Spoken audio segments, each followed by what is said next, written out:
Hello mga backyard, good morning po sa ating lahat. So gusto ko lang sagutin ang katanungan ng ating isang subscriber patungkol sa paano nga ba malalaman kung rainbow para kids badges ba ang alaga natin. So shout out sa iyo Dongzil. So ito na po ang sagot ko sa comment mo.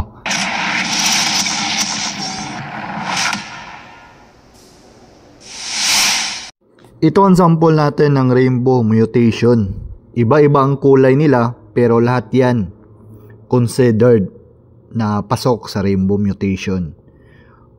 Isa-isahin natin, ano nga ba ang taglay ng isang rainbow mutation na para kids badges?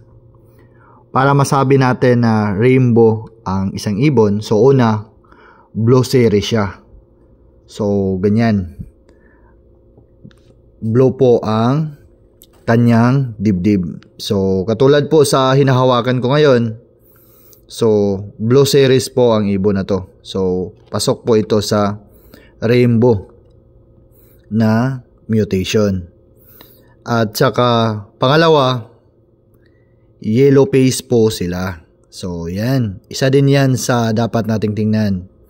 Pag kumikilatis tayo ng mga rainbow mutation na ibon, so, dapat yellow face ang kanilang mukha. So, katulad sa hinahawakan ko ngayon, so yellow face po siya. Ang yellow face po ay mga dominant po sila.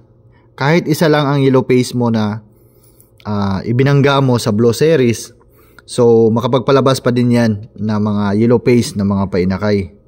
Dahil dominant po ang mga yellow face na ibon. So, mayroon tayong tinatawag na single factor yellow face, double factor yellow face, at meron namang golden face. So, parang tatlong factor na ang pagka-golden face. Basta blue series ang ibangga mo sa yellow face mo na ibon, so may possible na makapagpalabas ka ng rainbow na painakay sa iyong ibon na isinasalang for breeding. So, ayan, blue series yung hinahawakan ko ngayon. At saka, clear wing po siya. Ayan. So, ito po ang sample mga ka-backyard sa clear wing. So, mayroon tayong blue series na clear wing at saka bio na clear wing. So, pwede po natin yung ibangga sa yellow face natin na ibon para makapagpalabas tayo ng mga rainbow na mga para kids babies. So, sa ganong estado, pwede po tayo makamura dahil nga medyo mababa po ang price sa ganong mutation ng ibon. Unlike sa pag bumili ka po ng ng back-to-back rainbow na mga para kids badges, so medyo may kamahalan po sila. Dahil nga high mutation na po ang mga ibon na yon at saka napakaganda pong tingnan. So, tingnan natin ang breeder natin dito. Meron tayong produce na isang rainbow. So, dito katabi yung tatay niya. Sa kaliwa, yan yung tatay niya. Sa kanan naman, yan ang produce natin na rainbow. Hindi ako sure sa kulay nito. Parang may pagka-sky blue ba tong tatay nila. Yellow face siya. Split sa clear wing, split sa opaline. So, yan yung mga anak niya. 5 yan. Umaakyat po yung isa. Isa lamang ang lumabas na rainbow. Pero lahat sila ay clear wing. Ang mga para kids na i-produce natin ngayon. Kasi mix na po ang mutation na yan. Kaya minsan, may ibang kulay ang lumalabas. Katulad sa dalawa, pula ang mata nila dahil split sila sa ino. So, ang breeder naman natin na hindi to, siyan po yung opaline natin na clear wing blue hen.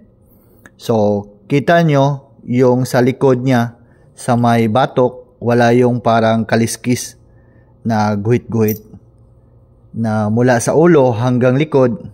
Yan ang opaline. So, ipapakita ko din sa inyo ang hindi opaline para makompare ninyo kung ano ang pagkakaiba nila. So, ayan nakikita nyo mga backyard yung may blue ang ilong. So, yan po ang sample sa hindi opaline. Kahit magkasing tulad sila ng kulay sa hen natin na opaline, pero pag tingnan ninyo ang kaniyang batok hanggang sa kanyang likod, so doon po natin makikita ang mga markings na black. So hindi po siya pasok sa opaline na mga Parakits Budgies. So, kapag gusto nyo naman na makapagpalabas agad ng mga rainbow na mga Parakits Budgies, so, madali lang yan mga backyard. Ang gawin nyo, dapat magpares kayo ng mga back-to-back rainbow katulad sa hinahawakan ko ngayon. So, ayan, hen po yung nasa una. And then, yung pangalawa, yan po yung cock. So, dapat ang ibangga ninyo, back-to-back rainbow na Parakits para ang mga anak nila is makapagpalabas kayo ng mga rainbow na mga painakay din. At kung gusto nyo naman makatipid mga ka-backyard, pwede kayo magpares ng opaline clearwing na female, ibangga nyo sa yellow face clearwing na male. So, makapagpalabas din kayo niyan ng mga rainbow na mga painakay. And then, pangalawa, yellow face opaline na male, ibangga nyo sa rainbow female. So, ang resulta niyan, makapagpalabas pa din kayo ng mga rainbow na Parakits. So, sa ganong parisan, is medyo nakakatipid po tayo. Dito kasi sa amin mga backyard, masyado pang mahal ang mga back-to-back rainbow na parisan. So, dito sa amin sa Cagayan, nagre-rate po ng 3,000 up ang pricing nila.